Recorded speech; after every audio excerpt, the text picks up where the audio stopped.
Over the past 50 years, hundreds of people have worked on BBC South Today, in front of the cameras and behind the scenes. But two very familiar faces have been the backbone of the programme, Sally Taylor and Bruce Parker. Cue Bruce. At the resumed M3 inquiry at Winchester... Bruce started his distinguished career at BBC South in 1967. Along with covering major news stories, Bruce conducted plenty of celebrity interviews, including one with Sir Laurence Olivier, who won a campaign to keep kippers on the menu on the famous Brighton Bell train. Can you tell me how you're enjoying your scrambled egg this morning? I'm enjoying them very much, thank you.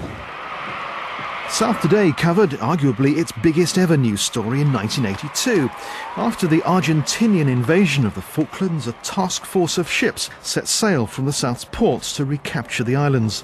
By this time, Bruce Parker was presenting South Today with Jenny Murray. It was the biggest show of national fervour since the Falklands crisis began.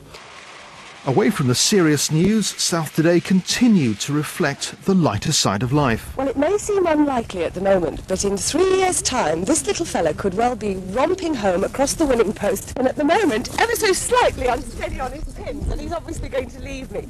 And he hasn't got a name yet, but his father... Jenny eventually moved on to national TV and radio, and Debbie Thrower took her place alongside Bruce. 4, 3, 2... Another change of presenters at South Today saw the arrival of Sally Taylor. Also tonight, the Hampshire woman. She and Bruce steer the programme through some busy years. Thank you very much for all your calls so far this evening. You may have noticed at the beginning of the programme we changed the territorial boundaries of East and West Sussex. Thank you for spotting that deliberate mistake. We'll find the person concerned and we will deal with them. Absolutely. Was it you? But not at all. No, certainly not. 6 are the best up somewhere in the newsroom. It was an on-screen partnership that lasted until Bruce became BBC South's political editor. A very long time this evening. After that, Sally welcomed a series of male co-presenters into the studio.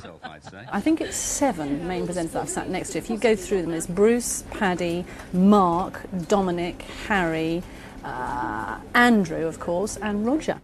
After all of those men sharing the studio, Sally eventually went solo. Well, as the bad weather continues, the faces might change, the stories certainly do.